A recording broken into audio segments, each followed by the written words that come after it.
If you haven't already gone to joinpd.com this way you can actually watch my presentation right in front of you. The code is in the upper right-hand corner. It's all lowercase IZJKJ. Makes it a little bit more interactive. Usually they have somebody here that says, not doing it this year. Okay, so I will just go then. Welcome to Critical Thinking, Real versus Fake News, preparing students to think critically in the digital age.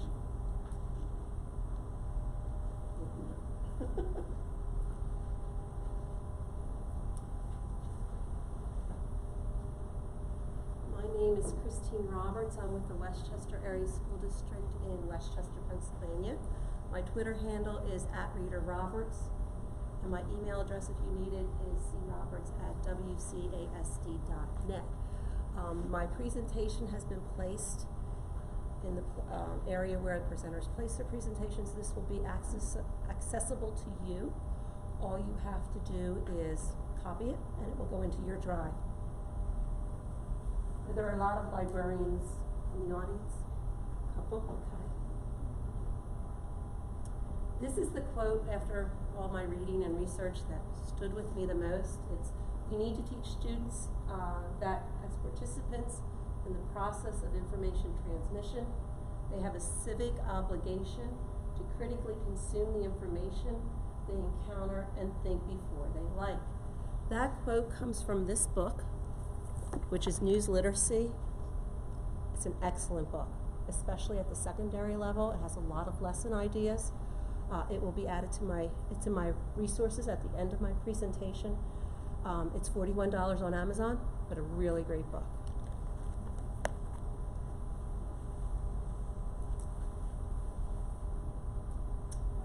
So what is fake news?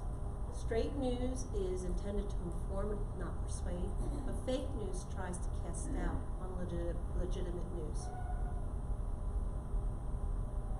Fake news is not new, though. If you think back to the times of Thomas Jefferson, there were fake news stories or real news stories about him. Rumor has been around for centuries. It is not something that's new. However, the speed at which it travels has become faster and faster and faster with the start of the internet and social media. 62% of Americans get their daily news from social media. And when you think about it, 30% of the world's population is on Facebook. So that's over 2 million users are on Facebook, and 62% of those people are getting their news from that source. There's 1.9 billion users on YouTube. There's 1.5 billion users for WhatsApp. And there's 335 million users on Twitter. And that's back from 2018, so I'm sure those numbers have increased. According to MIT research conducted between 2006 and 2017, fake news stories travel much faster than legitimate news stories. They travel at a speed of 6 times as fast as a true story. And they hang around a lot longer than a true story. So why? Fake news is more interesting than real news. It's more exciting. It inspires strong emotions. How many of you have seen something on Twitter or more likely Facebook that you don't even read? You just see the headline and you go, I agree with that headline, and you like or you share. So it creates a strong emotion. The consequences of using the term fake news over and over again is it numbs the person. It also casts doubt on legitimate news venues and legitimate news stories. What effect will this have over an extended period of time? We believe what confirms our personal bias. Every single person has their own personal bias. And when you start to research facts or you go to look for facts, many times you are looking for things that prove your already perceived notions. You're not necessarily looking for information that might change those notions. You also tend to believe what people that are part of your group will post, whether it be your family, your religion. So now's a chance for you to interact with this.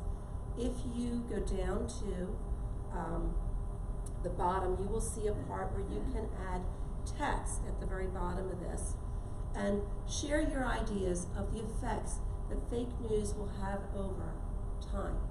If people continually tell a fake story over and over again, what could possibly happen to our society, our communities?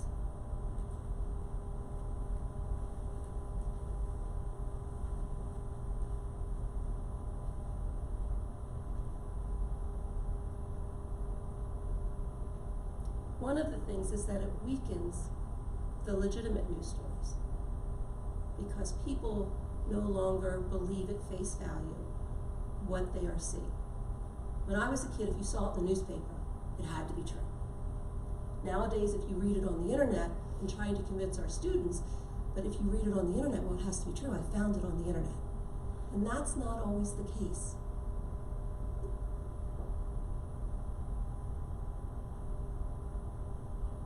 Fake news can be damaging to individuals and society. So it can break down communities, it can break down relationships in families, it can break down relationships in government. How to determine if something is legitimate? Well, the first thing you would do is if you see a news story, you're going to want to investigate who wrote the news story. Okay, is it somebody that is an expert in that field? Doesn't do you any good to read an article from NASA or about NASA and have it be somebody who doesn't have anything to do with that field. So the first thing I would do is I would do a Google search on the author. Is there an author listed? If there is no author listed, that should be a red flag. If there's no organization that's taking credit for that information. So the first thing I would do would be to investigate who is reporting that information. See if their expertise matches their topic. The second thing is, did that person who wrote the article include the information where they got their information from? Did they cite their sources? And the last thing, is that story being reported on other sites as well? Sites that are more legitimate than this site.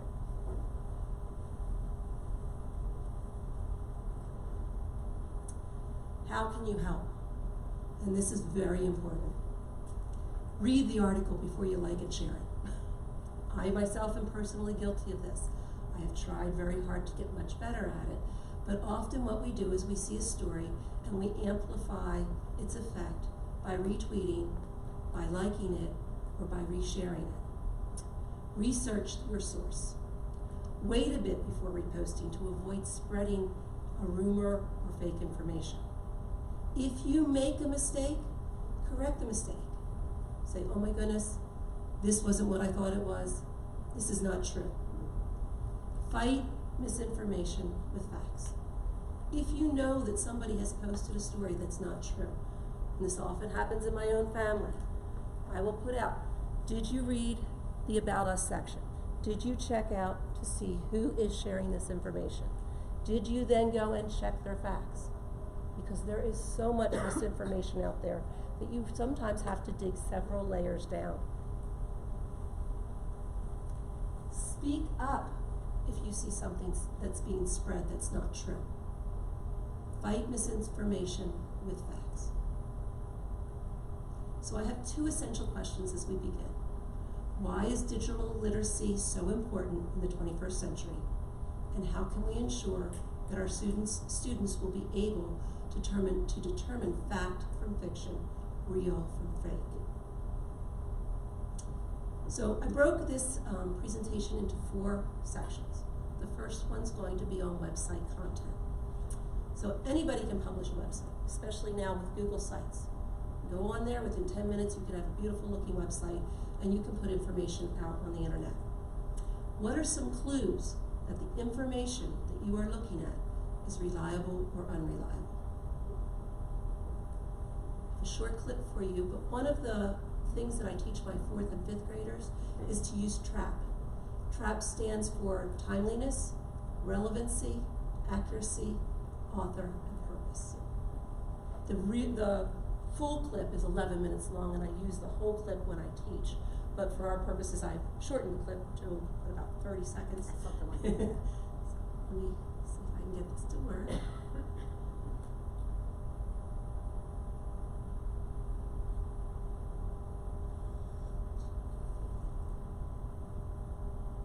Next step is to use TRAP. You want to avoid the traps of the internet and capture the good information. TRAP stands for timeliness, relevance, accuracy, author, and purpose. TRAP will help you navigate the web and avoid the traps of the internet. Okay. There's also one called CRAP, but I don't do that with 5th grade. It would not be good. So when you think about TRAP, timeliness means, when was this information published? It doesn't make a difference about George Washington because there's not a whole lot of new information coming out about George Washington every day. But I want you to think about something like Pluto. Pluto went from being a planet to being a dwarf planet to now they're not so sure. So it goes back and forth. So is that information timely according to the topic? Relevancy. Does the source give information that is valuable to my research? And I often tell my kids, when you're researching something and I ask you for an interesting fact, think about why that person is famous. We just did research on famous African American authors and illustrators. I said an interesting fact about that person isn't that they had 2 brothers and 3 sisters. An interesting fact is maybe what awards they won, how often they won that award. So make sure that your information that you're finding is relevant to the topic that you have. Is the information at the right level? Is it too easy, too hard? Does it have enough detail, or do you need to go to another source? Accuracy. How accurate is the information? You need to check that before you put it out there or hand in your paper. How can you check the reliability of the information? We just spoke about a couple ways. You can Google the author's name, find out if that person is indeed an expert. Author. Is there an author listed? Is there an about us section? Is the author qualified to write about the topic? How can you verify the author's qualifications in regard to the topic? And again, a lot of times that particular clip in that short movie, it does talk about how you can go back and research. Purpose. What's the author trying to do? What does the site domain tell you about the purpose of the information? I know as a librarian, I've often talked about in stories and in books, what is the author's purpose in writing this? Is it to entertain? Is it to inform? Is it a satire? What is their purpose for actually putting the information down on paper? The same thing applies to the internet. What is that person's purpose for sharing that information out?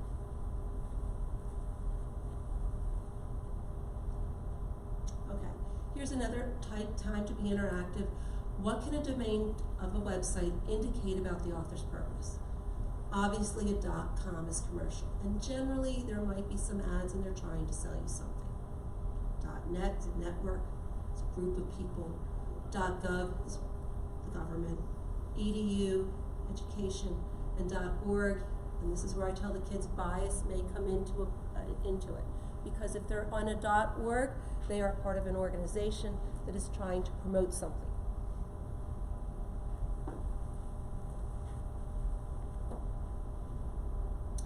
What are some signs that information can be fake?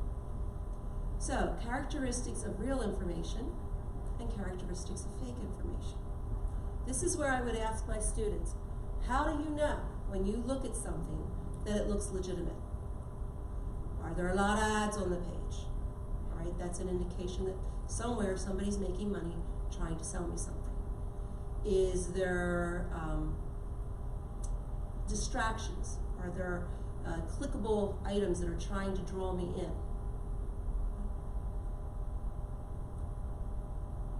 Signs of fake news.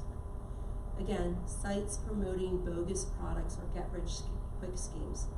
Sensational headlines or words in all capital letters. I always equate this to when I was a teenager.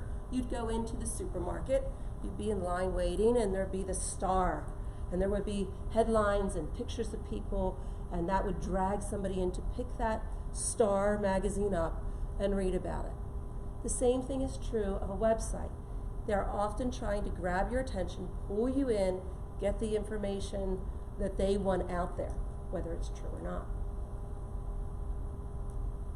Offers only one source of evidence. So it's only citing one person or one organization. Sources are not named. They say, oh, this is a well-known scientist or a leading expert says this, but they never mention who those people are. Statistics are listed without saying who collected the information. For example, earlier I had something up there that said 62% of Americans get their news from social media. That was part of a Pew Research group. If somebody puts out their statistic but doesn't cite where that statistic came from, how do you know that that statistic's not just made up? Grammar and spelling errors. Often, a lot of fake news might be pushed by someone who's not an English speaker, okay? And therefore, you'll see your words like your, you are, or to, and to will be misused. Verbs will have the wrong tense.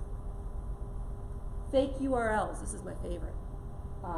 cbsnews.com.co, that is no longer available, but that was one way that they tricked you into thinking you were going to cbsnews.com. The same thing with a misspelling in the URL. Washington Post, P-O-A-S-T instead of P-O-S-T. So that's a dead giveaway. There are ways to check fake news as well. These are just 4 sites. One is called Snoops. I'm sure you all know about that one. Factcheck.org. All Sides was one I wasn't aware of. It will talk about bias being one way or the other about a certain website, and PolitiFact. Those are all linked to, so when you actually are on the website, on my presentation, you'll be able to link to those. Another way that fake news can be spread, and we've all seen these bizarre pictures, is in the digital age, a photo is incredibly easy to manipulate with Photoshop. What are some clues that you can look for to make sure that you're not being fooled? So take a second and think, and this is something, the reason a lot of these interactive slides are added, so that you can then go back and use them with your students. This is all done through Pear Deck, through Google Drive. So list 2 possible tells that a photo is fake. Now as adults, you're a little bit more critical when you look at things. The younger the child, the less critical they are. It's also how much do they want to believe that that photo is real, you know? One of the things I tell my students to look at are the shadows. How do the shadows look? Look at an object. Does the object have a white rim around it? That can indicate that it has been cropped out of something and placed on top of another image. So those are just a couple of ways that you can tell that a photo may have been adjusted. So here's a picture of Albert Einstein riding a bicycle while an atomic bomb explodes behind him. Look closely at the picture. On your device, if you're using a device or computer, you can actually zoom in. So with my students, this is one picture in particular that we've used, and I have had them zoom in, look closely at the photograph. Look at the shadows. Look at his expression. Look at what's going on around him.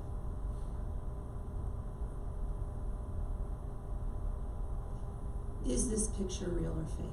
And at this time, the students could vote as to whether they thought it was real or fake. They pretty much get this one. And then I show them the 2 images side by side. Now look at the shadow on this picture. Okay? And again, look at this picture. So you can see there's a very good area where they can just put him right in there. There's a blue dot in the lower right-hand corner. That will take you to the real images in case you can't access them later. But that's easy to see. Now I want to go back. Look at the image on this picture.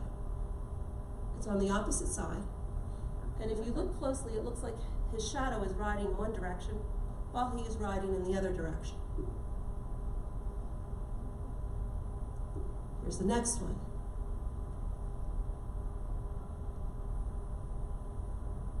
Kids will believe that this is true. Is this a real or fake? Why? I gave you a clue, it's fake. And then I show you this. Again, the two blue dots represent where you can quickly access information that proves that the photo is fake. This photo has been around since 2007. Every once in a while it goes away and then it recirculates. It says that a boy was on vacation with his parents and he got this picture as they were scuba diving of a shark coming up behind them. First of all, if I saw a shark coming up behind somebody, my first instinct would not be to take a picture. It would be to go in the other direction. So you can talk about, is that really something people would do, is sit there while this happens? Okay. So look at the shadows, look at the lighting, look for white outlines around an image. Is the content outrageous and exaggerated? And you can do a Google reverse image search. Now, this usually has to be done on Chrome, and you can right-click on the photo, and it will come up and say, search Google for this image. If you're on a device, you would hold your finger on the item, and it might go share, and when it says share, open it in Google, and then you will be able to hold your finger on it and do the same thing, search Google for this image. If you are on Chrome, it will ask you, you do not get the same options as you would on a computer. The mobile device is slightly different. You would go to the three dots in the upper right-hand corner and drag down where you want to see the desktop version of the app. Because you can also upload a picture into this, it will place a little camera in the search bar, and if you click on the little camera, you can upload a picture or paste in the URL. And when you do that, you will get some results. You will get what sites this image appears on, the dates that they appeared, and a description. Now, I tell the kids to look for the site that it appears on. Right now I'm in images, but if you were in all, the very first site that comes up where this appeared was the BBC. And we talk about what the BBC is, and is that a reliable source? I even have them go so far as to go to the site and look at the About Us section. You can see the dates that it appeared, starting with August 30th, 2007. Then it's appeared again, September 22nd, 2018. Remember back how I said fake news hangs around a lot longer than real news? This is an example of that. Video. Have you ever heard of a deep fake? Okay, there's a lot of deep fakes out there. This one we're going to go into is, we got rid of where she looks like Adele, it sounds like Adele, but she's going to speak about how deep fakes can be used to fool people.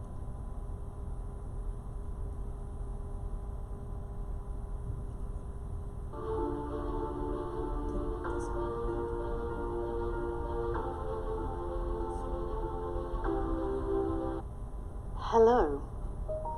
Today, I'm going to be talking to you about a new technology that's affecting famous people. Remember when Obama called Trump a dipshit? Complete dipshit. Or the time Kim Kardashian rapped? Because I'm always half naked. Or when Arnold Schwarzenegger impersonated himself? Get out of this, there's a bomb in there. Get out. Deepfake? Deepfake? Deepfake. Gotta be kidding. This is a deepfake too. I'm not Adele, but I am an expert in online manipulation. So deepfakes is a term that's used to describe video or audio files that have been created using artificial intelligence. My favorite is probably Lisa Vanderpump. It started as a very basic face swapping technology, and now it's turned into film-level CGI. There's been this huge explosion of like, oh my goodness, we can't trust anything. Yes, Deepfakes are eerily dystopian, and they're only going to get more realistic and cheaper to make. But the panic around them is overblown. In fact, the alarmist hype is possibly more dangerous than the technology itself. Let me break this down. First, what everyone is freaking out about is actually not new. It's a much older phenomenon that I like to call the weaponization of context, or shallow fakes, with Photoshop and video editing software. There's so many needs, How about the time Nancy Pelosi appeared to be drunk while giving a speech? but you never know. With this President of the United States, Turns out that video was just slowed down at 75%. it was very strange. You can have a really simplistic piece of misleading content that can do huge damage. For example, in the lead up to the midterms, we saw lots of imagery around this caravan of people who were moving towards the US. This photo was shared with captions demonizing the so-called migrant caravan at the US-Mexico border in 2018. But a reverse image search showed it was actually Pakistani refugees in Greece. You don't need deep fakes, AI technology to manipulate emotions or to spread misinformation. This brings me to my second point. So, again, you can see very easily all they did was slow down that video and it changed the whole context of what she was saying. This is my favorite one to do with kids because they totally believe it. Here's an example of somebody who played an April Fool's joke.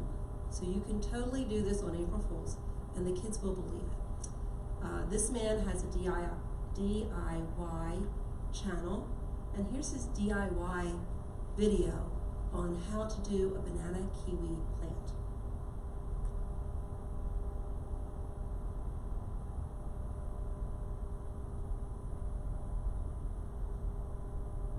As we buffer. Gardening technique known as grafting, and you often see this with people who grow fruit trees. You can take the limb from one tree, graft it onto the trunk of another, and end up with a tree with both lemons and limes, or apples and pears, but there's a much simpler home method you can do with fruit scraps. Now, when you peel a banana and get down to the end, we all know there's that black little nub at the bottom that no one wants to eat. That's actually the seed of the fruit. So if you have a banana that's been sitting around for a little bit too long, you can trim off that end and combine it with another fruit. I've had particular success with kiwi.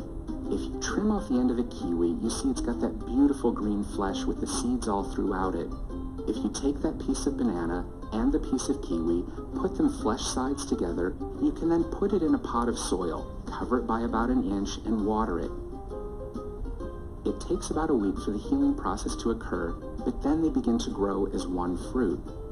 After about 2 weeks, it begins to sprout up above the surface of the dirt, growing just like a root vegetable. And then, after about 3 weeks' time, it matures into a full fruit. When you harvest it then, you see it's got that protective peel of a banana, but when you cut into it, it's got the beautiful green flesh of the kiwi. The taste is a delicate balance of the two. It's wonderful sliced and placed on fruit salad, or even eaten on its own. This is an amazing way for you to combine all of those scraps and peels that you might otherwise throw away and grow a completely new garden. I do hope you'll give this project a try. Experiment with the clippings of fruits and vegetables you use every day to see what kind of plant hybrids you can create. Thank you so much for watching. I want to wish you a very happy April Fool's Day, and join me next time for an actual DIY. So kids will sit there, and I'll stop it before he says this is an April Fool's joke, and debate about why it's real and how it can happen and why it's fake and why it can't happen. It's a very interesting conversation. And then I show them that yes, it is fake, and that no, you can't really do that. But again, they saw it on the internet. It has to be true. And especially video is very powerful because you're seeing something with your own eyes. You're hearing it, you're seeing it. It makes much more of an impact. So stop and think before you share. Is the content outlandish, unbelievable? Who or what is the source of the video? Is the source reliable? The same thing that applied to websites and that applied to photos applies to video. Is the speaker's voice off? Like, do the lips match?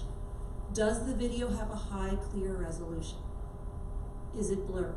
The higher the resolution, the harder it is to manipulate. Here's my favorite. Back in June, I went to ISTE 2019, and there was a speaker there about fake news. So that's when I started to get interested. She shared with us a book called Weaponized Lies, How to Think Critically in the Post-Truth Era. This is a really, really good book, and it doesn't cost $41. However, it doesn't give you any lesson ideas, so there is that downside to it. But one of the things is the manipulation of data and how somebody can take a chart or a graph and make it say whatever they want. Back when I was in college, they had statistics, and then you can pretty much make stats support your idea. The same thing is true of a bar graph or any kind of line graph that you might come up with. So it's important to spot the clues so that you can change your impression before you actually solidify that in your mind. Okay, so look at the labels on a chart or graph. Are the labels biased? Scale, is the scale collapsed? For example, is one part of the scale between March and June, and the next goes between June and December? Obviously, that scale has been manipulated. The numbers and the context. So here is just a short clip on that. I thank my video editor.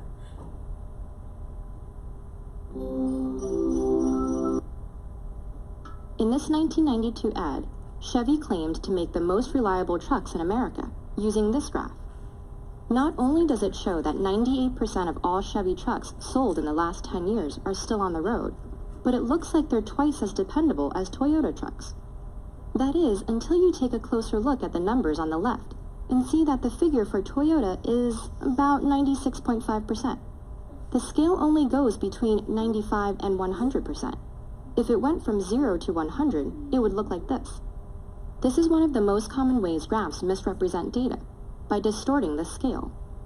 Zooming in on a small portion of the y-axis exaggerates a barely detectable difference between the things being compared. And it's especially misleading with bar graphs, since we assume the difference in the size of the bars is proportional to the values. But the scale can also be distorted along the x-axis, usually in line graphs showing something changing over time. This chart showing the rise in American unemployment from 2008 to 2010 manipulates the x-axis in two ways. First of all, the scale is inconsistent, compressing the 15th month span after March 2009 to look shorter than the preceding 6 months. Using more consistent data points gives a different picture, with job losses tapering off by the end of 2009. And if you wonder why they were increasing in the first place, the timeline starts immediately after the U.S.'s biggest financial collapse since the Great Depression. These techniques are known as cherry picking. A time range can be carefully chosen to exclude the impact of a major event right outside it. And picking specific data points can hide important changes in between. So if you can imagine handing out a paper with different graphs and asking students to look at them closely and then have them compare the actual graph, for example, the Chevy truck graph, it makes a huge difference as to what your bottom of the scale is, whether it's 0% or 95%. It totally changed that overall picture. But a picture, as they say, is worth 1,000 words and can definitely change your perception. So I included in this, and I'm not going to read them to you, some different lesson ideas that you can use with kids. Some of them come from some of the books I'm going to share with you in a minute. Some of them have come from things that I've done with my own classes. I have a Nearpod lesson that I've done with students. This particular one is on photographs like the one you saw of the shark and the two scuba divers, Albert Einstein. But there are several pictures, and with Nearpod, just like with Pear Deck, kids can respond in different ways. So after the picture is shown, they can take a poll, and then we come back and we talk about it a little bit, and they can then change their ideas and back and forth. Now, I'm going to leave that there because I'm not going to go through the whole lesson with you, but it's something that you can look into later If you didn't have something to read a QR code with, you can just tap on the link. I have a paid subscription to that. The district provides that for me. So some of the features that I have available to me may or may not be available to you. But I think most of them will be. And here's where you can actually test your skills. So this will take you, if you scan the QR code or you tap the link, it will take you to a Google form. You may have to have more than one window open to do it, because it will, I'm going to click on it. Let me.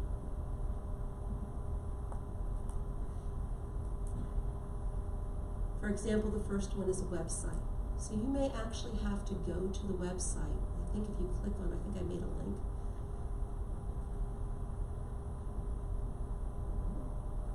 I would have the kids go to this website. Does anybody know this site? Okay. I use this with 5th graders because 5th graders research explorers. And I partner the kids up. And I have one child go to a paid database subscription, Encyclopedia Britannica.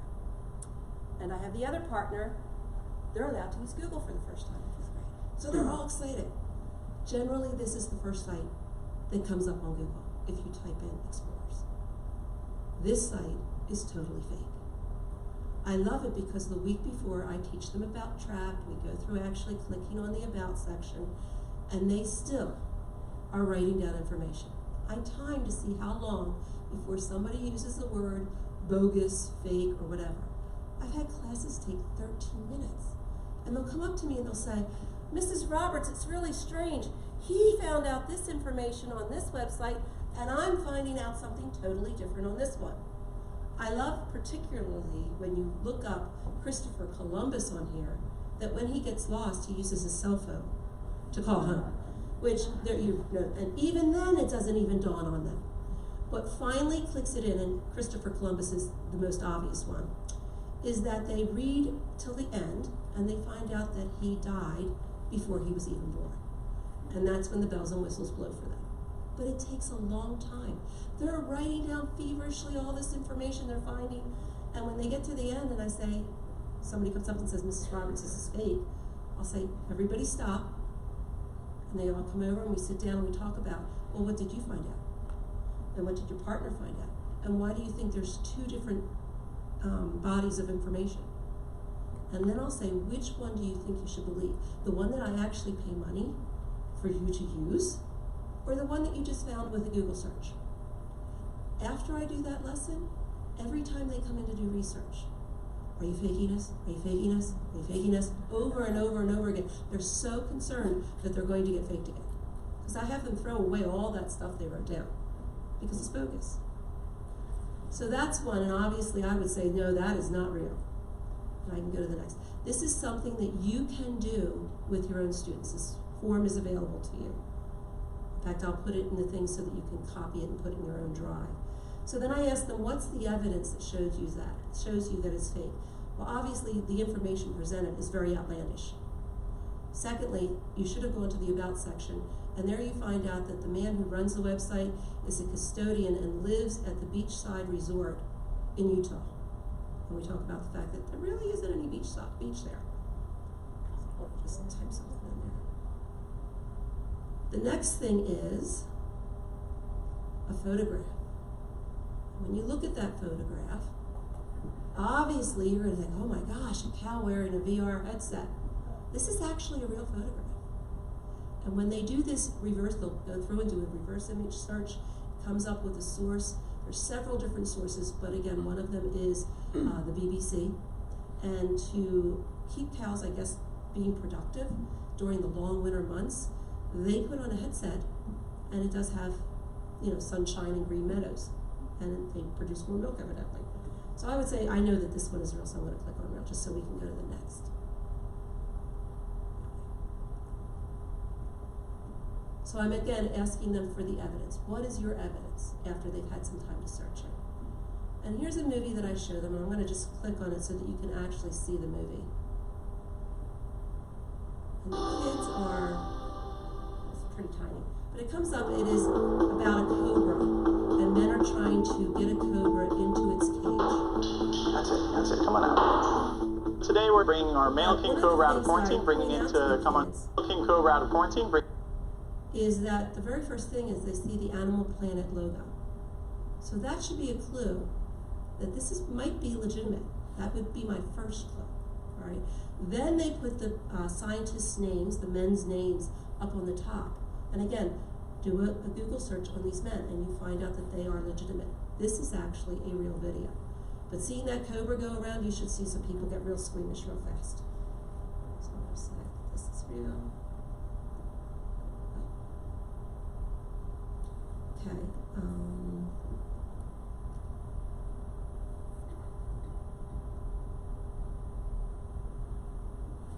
So I just did a website, a photograph, and a video. But you could add a data chart in there, you could add all sorts of other things. You could just do one of those topics and have it. I will, again, post that with the other information so that you can see it. Now, I'm going to show you that I did have sources for my research. A lot of things that you can look up are news literacy, digital literacy. Those are some things that you can find more information. This was an excellent book. Again, this one was an excellent book. But at ISTE, they were selling a book called Fact versus Fiction. This has some lesson ideas in it. It's very well put together, very easy to understand, divided nicely. So that's another good source. For kids in your libraries, if you want to have something, they do have this series of books. It's called Digital and Information Literacy. And they have several books in it. Some of them are like cyberbullying and things like that. But they have 3 that talk about whether the information on the web is good. Blogger or journalist evaluating what is the press in the digital age, the distortion of facts in the digital age, and cited, identifying credible information online. So those are 3 really good ones. What is fake news? Again, for the very youngest of readers. And again, the format is really nice. There were several other books. Again, they're all included in the resource section of my presentation. I'm going to go there just so you can see it. And there were quite a few. And I tried to pick things that had relatively new copyright dates, so 2017, 18, 19, 20.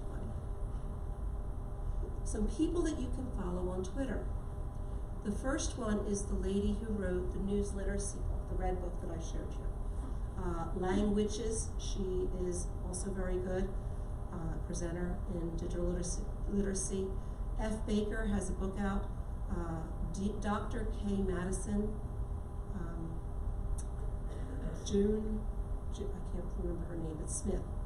And then there's 2 at the bottom, Fake History Hunt and Hoax Eye. And those will come up with things that you can actually share and show your students to help them to decipher whether it is real or fake.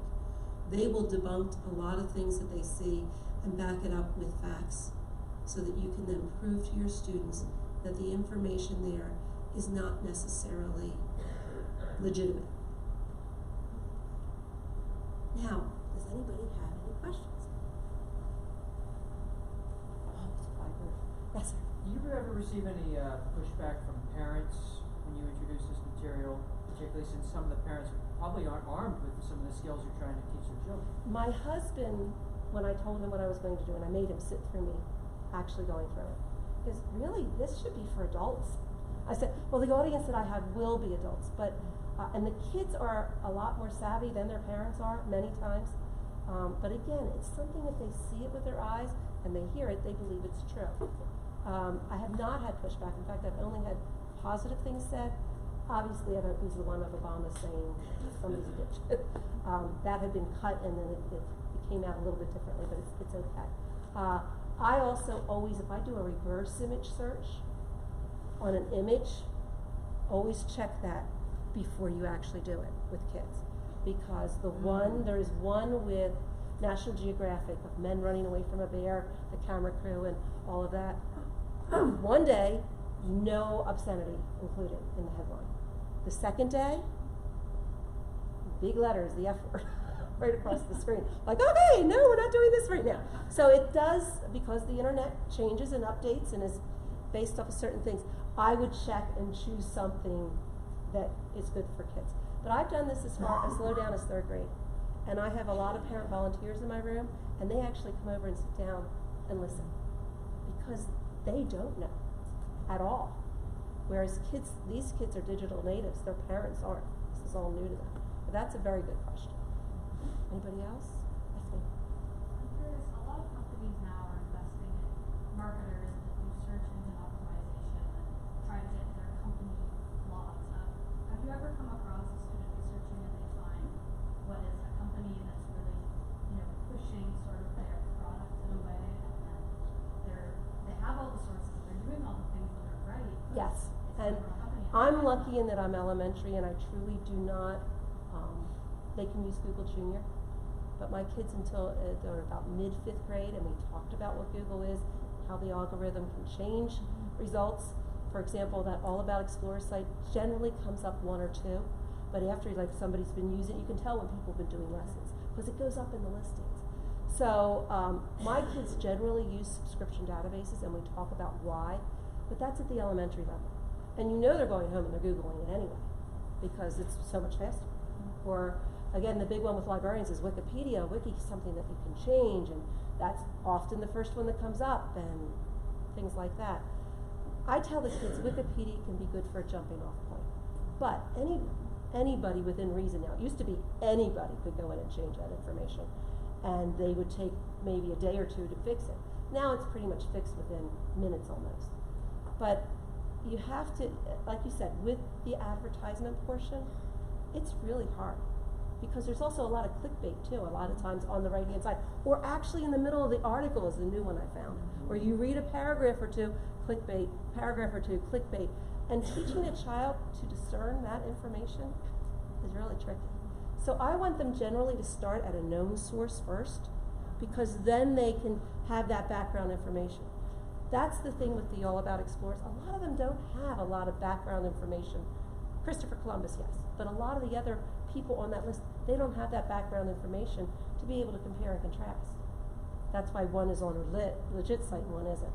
So yeah, it's a hard thing, but I would have them start, if you can make them, which if they're not with you, you can't, but you have to start at a legitimate database. Get that background information before you go to the one with all the clickbait on it. Anybody else? I'm good? Is it good? Okay. Has anybody tried the fake news, like teaching parents? That would be an awesome idea. I might try to push it and do it now, because I prepared this for today. It's my first time parent. But I might now take this to my parents, because everybody I prepped with, because I prepped with like 4 people, everybody I made lists and said, you should really do this for grown-ups. And I'm like, yeah, because they, yeah. I think they would. Does like evening sessions for parents, We tried to do, we tried to do internet safety for our parents, and we even did it bilingually. We did. Offered it both languages, and that was very poorly attended. We wrote a grant, got the money, put together the whole thing, and I think we had 4 people. Over the 4 sessions. Over a school district that has 16 schools. So, and again, it could have been timing. It was in the spring when parents are busy with soccer and, first communion practice and all those things that go on. But I think your idea about the public library might be good, because people, I think, might come out more to that than, or hit a PTO meeting. And because then you're also hitting another age group, you're hitting the seniors who are now starting to want to get on the internet and not knowing. That's a good. I have a cousin who's 67 years old, and my God, I want to go through the screen and say, do you see what you're posting? Did you actually read the article? Because if you actually read the article, the information there is so obviously fake. But there's definitely an age range that would benefit from hearing this. So yeah, I'm thinking about approaching my PTO, because we get about 20 to 30 people at a PTO meeting, which is pretty good. So I would get people there, and then they could continue to spread that information. Well, thank you for being my first ever at PNC. It was a little nerve-wracking. I was glad I was session 1.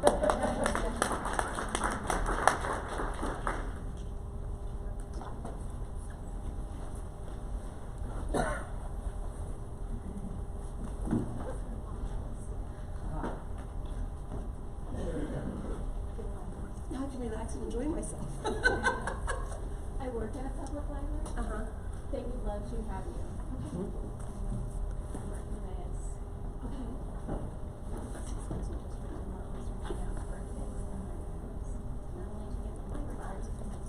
Yes. But yes,